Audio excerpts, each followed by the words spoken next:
Ako po si Mando, 42 anyos, at matagal nang nagtatrabaho sa junk shop dito sa Cavite. Araw-araw, iba't ibang gamit ang dinadala ng mga tao. Lumang bakal, sirang appliances, kung ano-ano. Ngunit may isang gamit na dumating na hindi ko makakalimutan. Isang tanghaling tapat, may dumating na lalaki, pawis na pawis, at pilit na kinakaladkad ang isang lumang refrigerator. Sabi niya, hindi na raw gumagana at gusto lang niyang maibenta. Wala na akong iniisip kundi ang bigat ng bakal at ang pwedeng makuha naming motor sa loob. Binayaran ko siya ng kaunting halaga, tapos umalis na siya agad. Nang buksan ko ang ref para tanggalin ang mga parte noon, biglang sumalubong sa akin ang amoy na parang bulok na karne. Akala ko may naiwan lang na pagkain. Pero nang maliwanagan ko gamit ang flashlight, tumambad sa akin ng mas malala pa. Nakapulupot sa loob ang mga bungkos ng buhok, mga punit na damit, at tila mga tuyong laman na parang hindi na dapat naroroon. Para bang ginawang imbaka ng ref. Imbaka ng tao. Pinatawag ko agad ang mga kasamahan ko, pero nang dumating sila, wala na ang laman. Parang wala akong nakita. Akala ko nababaliw na ako, kaya't itinapon ko na lang sa labas ng junk shop ang ref. Pero doon nagsimula ang tunay na bangungot. Tuwing hating gabi, naririnig ko ang pag-click ng pinto ng refrigerator kahit wala na ito sa bodega. Para bang may bumubukas at nagsasara. At minsan, may malamig na hangin na biglang dumadaloy sa paligid na may kasamang bulong. Simula noon, hindi na ako mapakali.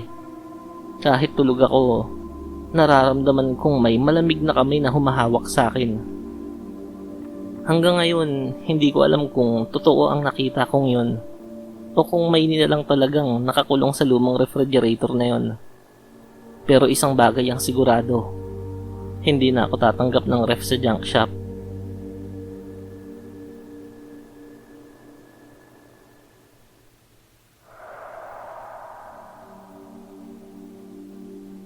Ako po si Nida.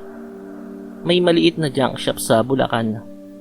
Madalas, ang dinadala sa akin ay mga bakal, bote at kahoy. Pero isang araw, may nagdala ng mga sako ng lumang unan at foam. Ang bigat-bigat ng mga yon at parang hindi normal ang timbang. Nang simulan kong buksan ang isa, tumagas ang kulay kayumangging likido. Pagtingin ko, hindi pala dumi, kundi nato yung dugo. Ang laman ng unan, mga pinilas na tela, at sa gitna, buto ng kamay ng tao. Halos mamilipit ako sa takot at pagsusuka. Itinapon ko agad ang mga unan. Ngunit hindi doon natapos ang lahat. Sa tuwing gabi, habang natutulog ako, may nararamdaman akong humihiga sa tabi ko.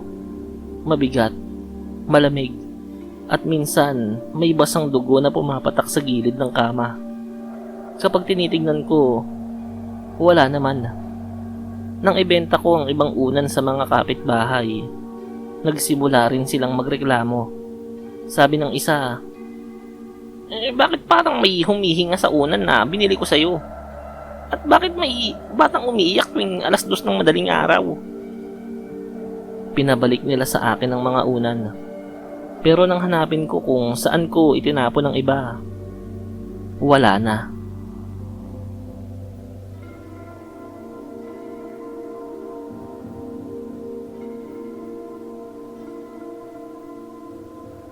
Ako si Totoy, estudyante at mahilig bumili ng kung ano-ano sa junk shop.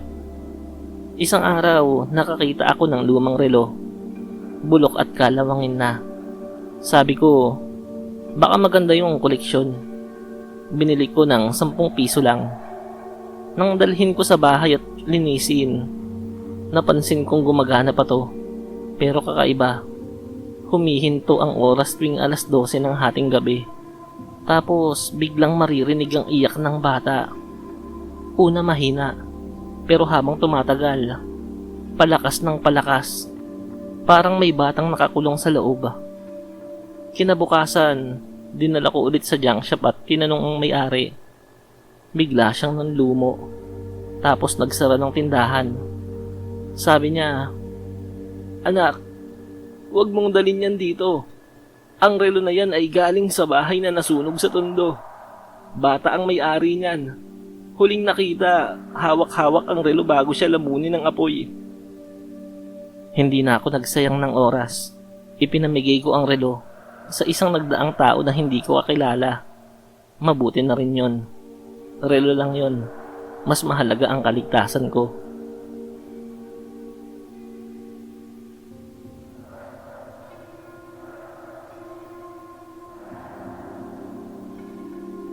Ako po si Mang Elias. Matagal nang nagkukumpuni ng mga lumang gamit. Isang araw, nakakuha ako ng sofa mula sa junk shop.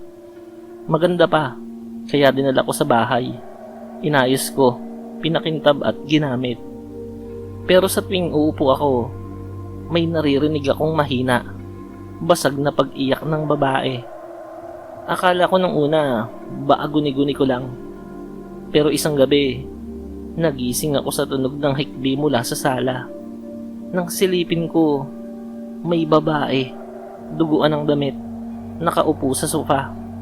Hindi niya ako pinapansin.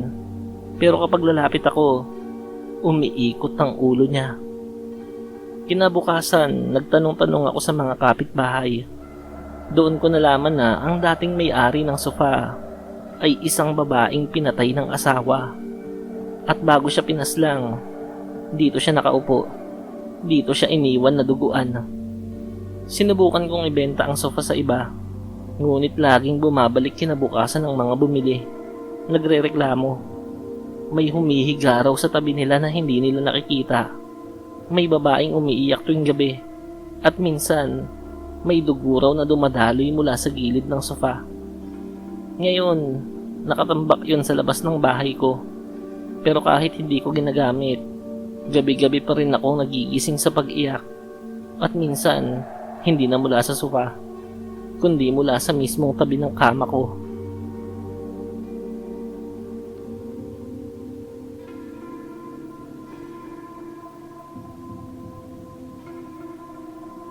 Ako si Jason, empleyado sa isang junk shop sa Maynila. Isang gabi, may nagbenta sa amin ng malaking aparador. Mabigat at puno ng gasgas. Nakapako pa ang gilid, para bang pilit isinara dati. Nang ipasok namin sa bodega, bigla yung umalog ng mag-isa. Akala namin dahil sa kalawang. Pero nang buksan, nagulat kami. May mga pangalan ng tao na nakaukit sa loob. Hindi basta pangalan. Puro pangalan ng mga nawawala sa barangay namin. Tuwing gabi, naririnig namin ang malalakas na kalabog mula sa aparador. Para bang may taong nakakulong doon. Hanggang isang gabi, naiwan kong nakabukas ang pinto nun. Kinabukasan, hindi dumating sa trabaho ang kasama kong si Erwin. Hinanap namin siya, pero wala.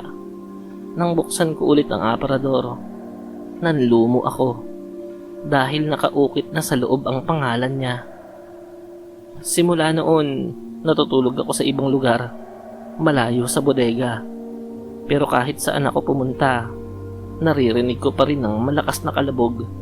At sa tuwing titingin ako, lagi kong naiisip na baka isang araw, ang pangalan ko na ang susunod na maukit sa loob noon.